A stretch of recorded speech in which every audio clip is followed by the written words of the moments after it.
Martín, a ver si está por ahí, así nos podemos conectar con el diputado Tetaz. Ya no tengo más que decir.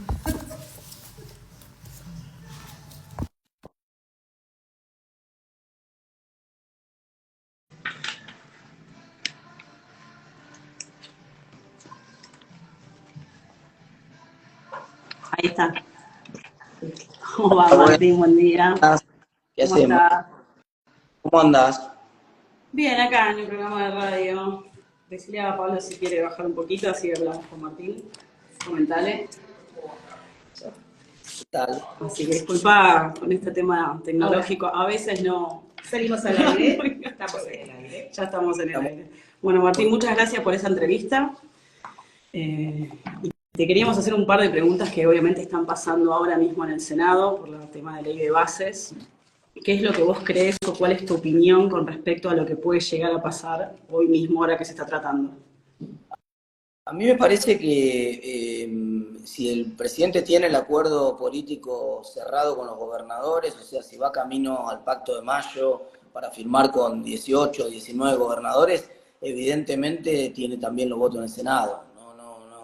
No existe la posibilidad de que vayan a firmar a Córdoba 18 gobernadores y no estén los votos en el Senado. Me parece que son medio la misma cosa. O sea, la aprobación en el Senado, a diferencia de lo que pasa en diputados, depende crucialmente de los gobernadores y por lo tanto depende crucialmente de que efectivamente esté cerrado ese acuerdo político. Daba la sensación por el texto de la ley, por los artículos vinculados al impuesto a las ganancias, por algunas cosas que tenía la ley, que ese acuerdo estaba cerrado. Veremos ahora en la propia votación. O sea, que vos crees que puede llegar a salir, que puede estar Sí, el ok para que termine de salir. yo creo que sí. Puede haber, por algunos comentarios que uno escucha, alguna modificación parcial que implique el regreso a la Cámara de Diputados, pero en ese caso ustedes saben que cuando el proyecto tiene una modificación en el Senado, diputado ya no puede trabajar sobre todo el proyecto, lo que tiene que hacer es decir por sí o por no, digamos. Entonces ahí tenés que decidir si aceptás la modificación que te propone el Senado o insistís con la propuesta original. Eso es todo lo que le queda a diputados en el caso de que tenga alguna modificación en el Senado. Y tengo otra pregunta, Martín. ¿Por qué crees que hay tantas trabas con este tema de ley de bases y las reformas que plantean no solo el derecho laboral, todo lo que son los sindicalistas, los gremios? ¿Por qué hay tantas trabas para que, obviamente sé que hubo reformas de lo que planteó el presidente Milei en su momento hasta ahora, pero ¿por qué crees que ponen tantas trabas para poder terminar de sacar la ley de bases? No, yo no creo que sean trabas, no hay trabas. Es difícil construir un consenso político para aprobar una ley, más cuando es una ley que tiene tantos capítulos y toca tantos temas. Entonces, obviamente, siempre en cada uno de los artículos hay intereses que presionan para juntar votos. Tienen que salir a juntar en diputados 129 votos, en el Senado 37, si votan todos. Obviamente, esto no es algo simple. Entonces, en la negociación, vos tenés que vas sacrificando algunas cosas.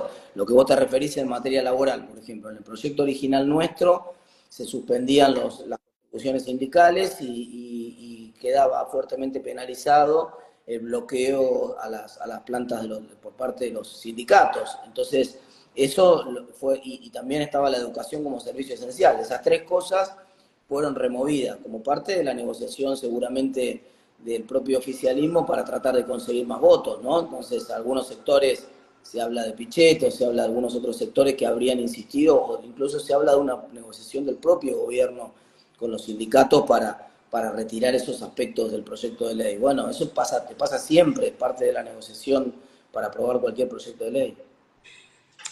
Sí, eso de que hablas del tema de lo que los sindicatos, todo lo que cuando van a las pymes, a las empresas, cuando las traban y todo lo que hacen para no dejar trabajar. Rodolfo Llanos, creo que lo conocés, que es uno de los que formó PEP, y es uno de los que sigue pidiendo en la reforma laboral que salga eso, que esté, eh, o sea, se sigue peleando para que eso pase.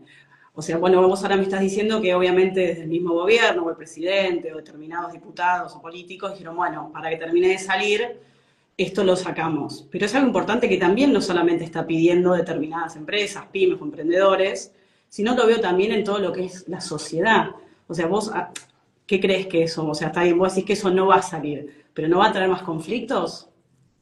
Mirá, la búsqueda de la mayor democratización sindical es una bandera de la Unión Cívica Radical desde la década del 80. La famosa ley Mucci era una ley de democracia sindical, esa que no salió por un voto en el gobierno de Alfonsín. Obviamente hubiera sido distinta la historia si esa ley se hubiera aprobado directamente, no tengo ninguna duda. Y está claro que si hay más democracia en los sindicatos, hay menos poder para que existan mafias y para que existan manejos que no tienen que ver con mejorar las condiciones de los trabajadores. Ahora, también las peleas en la política son paso a paso, ¿no? O sea, vos vas ganando terreno, el otro es como jugar al Tegre, ¿viste? El otro también juega, entonces vos tratando de conquistar, tenés un objetivo y el otro también tiene un objetivo. Entonces, es lógico que los gremios defiendan su posición de poder, y los consensos se van construyendo. Hace 2 años atrás, Mayra, te diría, no se podía hablar en Argentina de reforma laboral. Hoy hay un cambio cultural y la sociedad está conversando sobre estos temas, y eso está bien. Entonces eso hace más factible que la modificación puedan ir produciéndose. Las reformas que nosotros metimos en este proyecto son un paso muy importante. Vos me preguntás, ¿están todas las que ustedes querían poner? No, ya te comenté, 3 nos bajaron, estas 3 que tenían que ver con la mayor democracia sindical. ¿Quiere decir que entonces nunca va a haber más democracia sindical en Argentina? Yo estoy convencido que sí, que estamos empezando un cambio cultural y que va, en los próximos años, eventualmente en algún momento va a caer esto. ¿Y qué pensás del paro de mañana? De la CGT, de los que se están adheriendo. Realmente no lo entiendo el paro, no lo entiendo porque no perjudica al que supuestamente quisiera perjudicar. O sea, si el paro, si es una medida de fuerza para perjudicar al gobierno, no lo va a perjudicar, lo que va a hacer es servirle en bandeja un argumento al gobierno. El gobierno va a señalar con el dedo, miren, esos son los que no quieren que a la Argentina le vaya bien. Y ese paro le va a joder la vida a la gente, le va a quitar días de clase a los chicos, le va a perjudicar la facturación a los comerciantes. Es decir, es difícil encontrar a alguien que luego del paro esté mejor. Entonces uno dice, ¿cuál es el sentido de esta medida de fuerza? Ninguno, no hay ningún. Cuando vos viste, por ejemplo, a diferencia de esta convocatoria al paro, cuando vos viste la marcha por el presupuesto de las universidades, eso fue una cosa masiva, pacífica, millones de personas fuera del horario laboral, caminando, expresando su preocupación por el presupuesto. Eso tuvo un impacto fuertísimo en la opinión pública. Eso por supuesto que no se hace todos los días, es una marcha que, entonces, bueno, eso tuvo un impacto muy alto, pero un paro, imagínate si nosotros en vez de convocar esa manifestación masiva y expresar en paz lo que estaba pasando y en todos los medios, hubiéramos hecho un paro en las universidades y no hubiéramos ido a dar clases. ¿Quién se perjudicaba? Los estudiantes, no había ninguna, o sea, no mejoraba la educación si nosotros hacíamos un paro en la universidad. Yo, además, nunca a este tipo de paros, ni en ningún gobierno me adherí, no me voy a adherir ahora tampoco. O sea, que vos lo ves netamente político, como se suele ver, y como que es un aprete, cuando dicen, bueno, Pablo Moyano dice, bueno, vamos a escrachar a los senadores, para que exponerlos si aprueban la ley de bases. Obviamente se trata de un aprete político para que no salga lo que termina siendo la ley de bases en el Senado. ¿Alguien piensa que porque vos hagas un paro vas a moverle el pulso a un senador de la nación? Entonces no tienen ni idea de lo que están hablando. Es decir, vos cuando entras en política, por definición número uno, lo único que vos te pueden faltar muchas cosas, pero vos no tenés que tener miedo. Si tenés miedo, la política no es lo tuyo. O sea, nadie que está en el Congreso se deja presionar por una pavada de esta naturaleza. Un paro, además, ¿qué presión puede meterle a alguien? Nada. Es una medida discontinua, que es impopular. Por eso te digo la diferencia. Ahora, si vos me decís, mirá, marcharon 1 millón de personas el día que se va a votar una ley, pidiéndole a los legisladores, bueno, la verdad que el legislador miraría y diría, caramba, hay 1 millón de personas expresando otra opinión distinta de la que tengo yo, lo tengo que reflexionar, aunque sea, tengo que pensar a ver si este es el camino correcto. Voy a pagar un costo político, evidentemente, pero un paro, en serio, digamos, yo no creo que eso signifique una presión sobre ningún senador, para nada. Y tengo otra pregunta, Martín, con tema de la reforma educativa, que tenemos que tener una gran reforma educativa en todo lo que es colegios primarios, secundarios. y universidades. ¿Vos qué es lo que plantearías? ¿Qué reforma plantearías que necesita la educación, que creo que está en crisis hace muchos años? ¿Qué reforma plantearías para que empiece a funcionar bien como corresponde? Porque la educación pública siempre fue muy buena. Yo siempre dije, yo me recibí en Nacional de San Isidro, uno de los mejores colegios siempre. Toda mi educación la hice en público. Mi madre fue docente, hoy jubilada, pero quiero decir, para que empiece a funcionar bien, ¿qué es lo que vos crees o qué plantearías para la reforma educativa? Bueno, primero hay un cambio de paradigma en la educación en el mundo, ¿no? El sistema en donde nosotros nos formamos es un sistema basado y diseñado para la revolución industrial del siglo XVIII y XIX. Entonces es un sistema que no tiene nada que ver con la forma en que se crea valor hoy, con el shock tecnológico que estamos viviendo, con el avance de la inteligencia artificial, no tiene nada que ver. Con lo cual hay que repensar hacia mediano y largo plazo cómo cambiamos de paradigma. Ese es el punto número uno. Mientras pensamos cómo cambiamos paradigma, hay que empezar hay que empezar a medir, porque lo que no se mide no se puede gestionar, y Argentina tiene una aversión a medir. Hay que medir el proceso educativo completo, quiere decir que hay que medir la formación docente, hay que medir el trabajo de los docentes, hay que medir el resultado de los alumnos, hay que medir, porque si uno no mide, entonces no puede gestionar. En tercer lugar, hay que trabajar mucho en la formación de los docentes. La formación, hay más de 1000 institutos de formación docente, nadie controla qué estudian o qué aprenden los jóvenes que se forman en esos institutos de formación docente. Y no está jerarquizada la carrera docente, esto es fundamental. Si no está jerarquizada la carrera docente, ¿quién llega al instituto de formación docente? El que no pudo ir a la universidad, el que busca una salida laboral. Hay gente que tiene 18 años y que está pensando hoy en Argentina si mejor le conviene anotarse en la carrera de policía o le conviene anotarse en la carrera de docente como salida laboral, ¿me entendés? Son dos tragedias, o sea, son dos profesiones donde vos tenés que tener una vocación muy grande, no puede ser que vos te anotes por una salida laboral, como si fuera un seguro de desempleo, porque entonces el resultado va a ser dramático. Pero si nosotros no jerarquizamos a los docentes y le pagamos lo mismo al docente bueno que al docente malo, por definición le vamos a pagar mal a todos y además no lo vamos a jerarquizar al que es bueno. Ahora, mirá si vos midieras el proceso y le pagaras mejor a los docentes que son buenos y le pidieras que vayan a dar clases a los lugares donde los chicos tienen problemas para aprender. Entonces armaríamos algo que se llama ítem aula desfavorable, que es que vos le pagás el doble a un docente que está dispuesto a ir a una escuela del Gran Buenos Aires que es compleja porque los chicos tienen problemas para aprender y el docente es bueno. Entonces, si vos combinás las dos cosas, el resultado va a ser mucho mejor. Ahora, si vos le pagás lo mismo al docente bueno que al malo, el bueno no va a querer ir a la escuela de Moreno. Te va a decir que no, que gracias, que mejor que se quede en la escuela de acá de Palermo, donde está tranquilo y no tiene ningún problema, es más fácil, llega más rápido en el colectivo. Entonces, el sistema está mal porque los incentivos están todos mal puestos. Nosotros tenemos que jerarquizar la docencia pagándole bien a los mejores.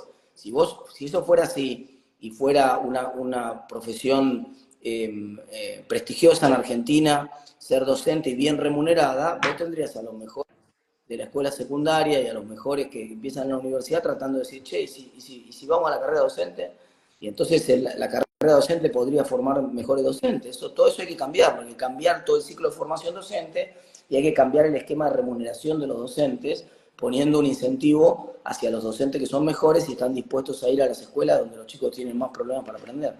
Sí, igualmente creo que hay muchos docentes que quieren ese gran cambio y la gran traba que siempre seguimos hablando es, bueno, de Baradel, de las trabas que ponen, de que no están a favor. En su momento Vidal quiso hacer una reforma educativa y no la dejaron, o sea, siempre los gremios, los sindicalistas, perdón, y los gremialistas terminan siendo una traba para determinadas, como decís vos, para determinados cambios profundos que necesita la educación. Bueno, pero eso te pasa siempre, digamos. Yo no me gusta usar la palabra traba, no es una traba, son intereses distintos y la política es el arte de construir esos espacios por donde puede pasar la pelota, digamos. Si vos mañana en tu familia tomás la decisión de que en vez de ir a donde van siempre de vacaciones, querés cambiar el destino a vacaciones, también vas a tener problemas. Te van a empezar a criticar todo, te van a decir, no, mirá, yo quiero ir a la playa, el otro te va a decir, mis amigos van acá, el otro... Es decir, y es una pavada organizar unas vacaciones comparado con organizar un sistema educativo. Obviamente vas a tener dos problemas. Primero, el de los intereses. En el de los intereses tenés dos dimensiones también. Tenés el de la dimensión de lo desconocido, que genera miedo. Yo me acuerdo cuando pusimos el sistema, cuando estábamos en la universidad y impulsamos la sistematización del sistema administrativo de la facultad. Antes los estudiantes tenían que ir a anotarse a las materias de manera presencial y hacer una cola toda la noche. Había gente que ponía una carpita y dormía toda la noche para tener un lugar. Cuando pusimos el sistema administrativo por internet y vos te podías anotar directamente por internet a la cursada, la gente que trabajaba en el departamento de alumnos de la facultad tenía miedo, decía, nos van a echar a nosotros, porque ahora se va a poder hacer por internet esto. Nada que ver, no era así porque en realidad los estudiantes siempre iban a necesitar un asesoramiento de los administrativos y los administrativos van a tener que procesar igual un montón de cosas.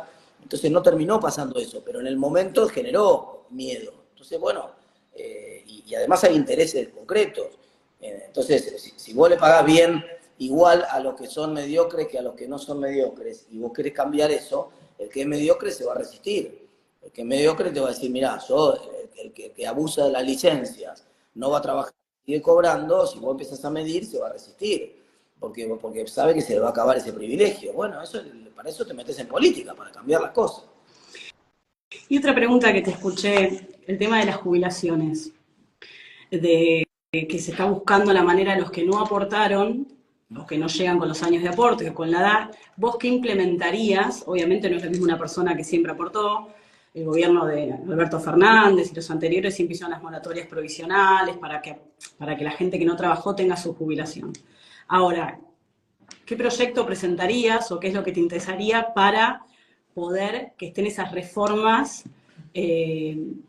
para que la gente que no pudo aportar tenga el día de mañana una jubilación? Mira, las jubilaciones tienen que ir a una reforma integral. Esa reforma integral tiene que tener dos patas, dos conceptos.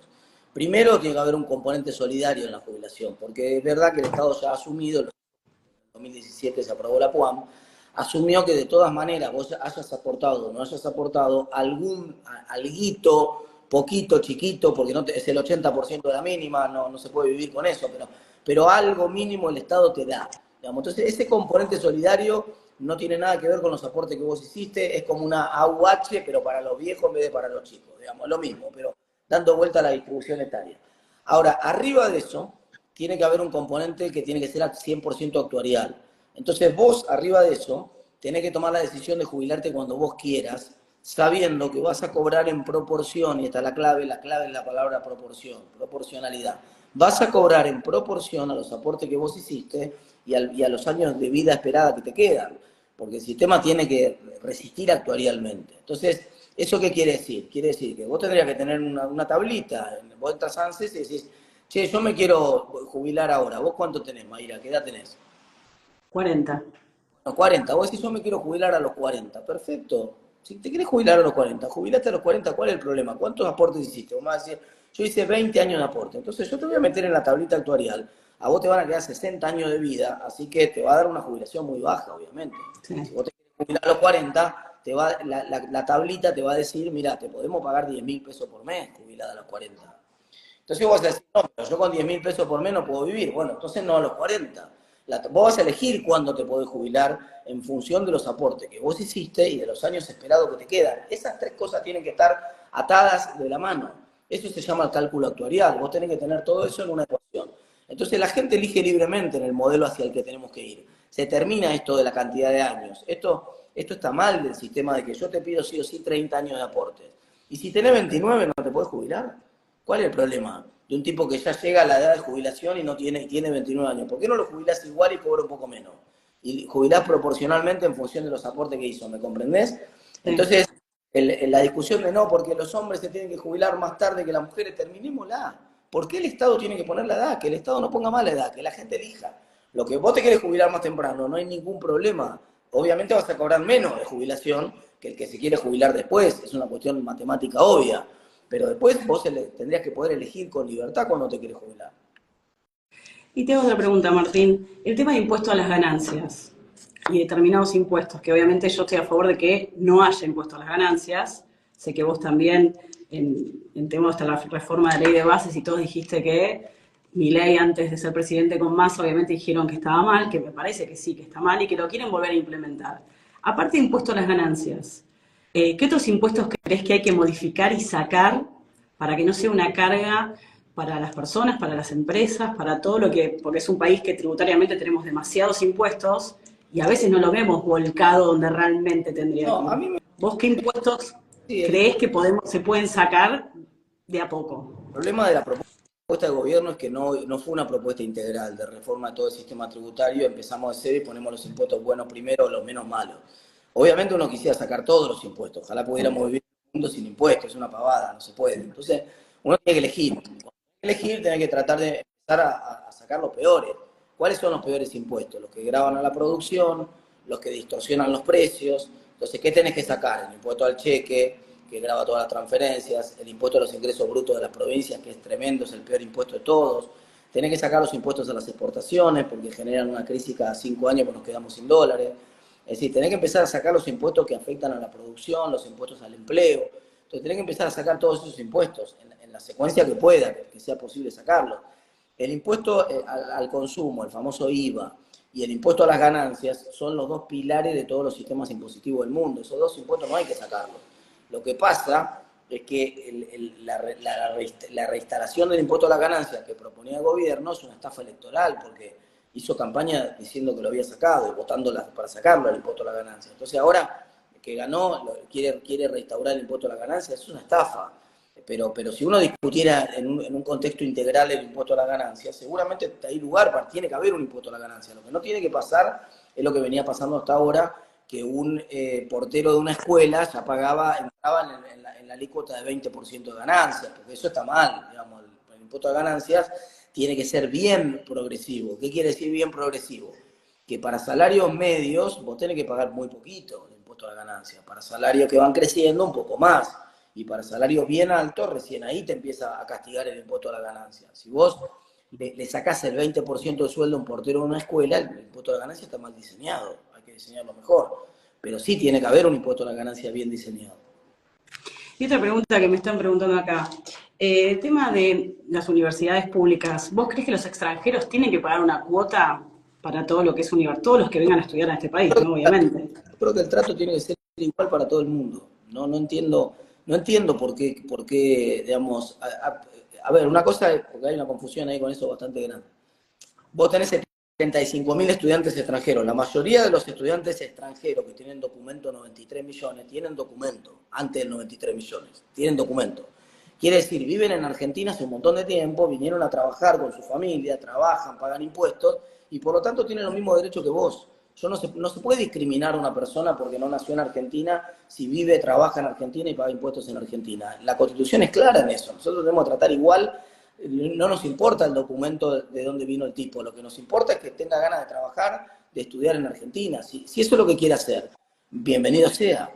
Luego, vos me decís, el que viene a estudiar y solamente estudiar y después se va. Yo te digo, pero ¿por qué hay otra vez distinto? Supongamos el argentino que viene a estudiar y también después se quiere ir. A ese también le tengo que cobrar. ¿Por qué solamente al extranjero? O sea, si había un argentino que a los 25 años cuando se reciba piensa irse a la mierda. Entonces, ¿por qué la universidad tiene que ser gratis para él? Que sea gratis, por supuesto, porque queremos que estudie, pero después, cuando el tipo se quiere ir y quiere validar el título, el certificado, el sello para poder irse y que su título valga en otro lado, ese sello se lo tenemos que cobrar. No importa si es extranjero o es argentino. Que son bienvenidos todos, vengan a estudiar todos los que quieran. Ah, vos venís a estudiar, pero después te querés ir, ningún problema. Cuando te quieras ir, vas a tener que devolver.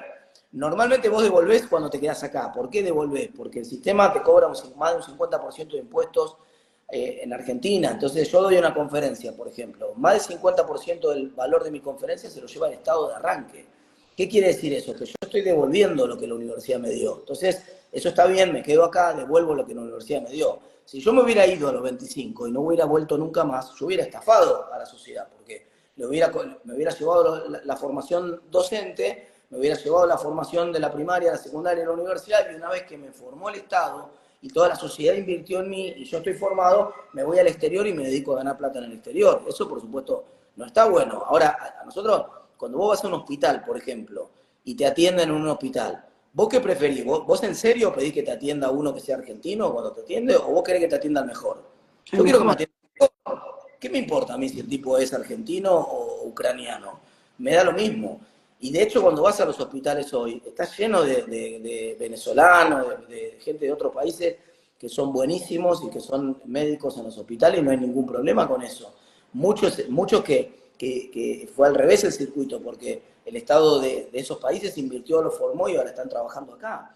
Entonces, eso tiene que haber reciprocidad. Si a mí cuando voy a estudiar afuera me cobran, yo entonces le voy a cobrar al tipo que venga de afuera a estudiar. Sí, ¿Sí? de por sí Pero afuera cuando vas a estudiar o a hacer un máster tenés que reciprocidad, pagarlo.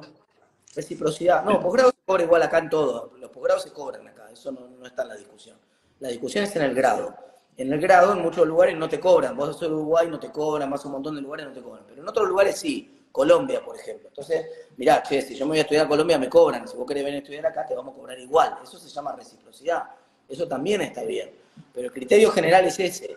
Si vos venís a instalarte en la Argentina porque querés vivir acá y vas a producir acá y a pagar impuestos acá, te tengo que tratar igual que un argentino. No tiene sentido discriminarte. Ahora, si vos te pensás ir, entonces te voy a cobrar, pero por irte, no por extranjero. ¿Entendés? Si sos argentino y te querés ir, también te tengo que cobrar. Porque le tenés que devolver a la sociedad lo que la sociedad invirtió en vos. Te hago otra pregunta, Martín, y después otra y ya te libero. ¿Cómo es el tema económico en la situación del país en que estamos? Mira, es una situación compleja porque nosotros habíamos visto dos tipos de crisis. La crisis del 2001 era una crisis sin inflación pero con mucho desempleo y la crisis del 2000, digamos, 20, 21, 22 hasta el 23, hasta el año pasado, era una crisis de mucha inflación pero relativamente poco desempleo.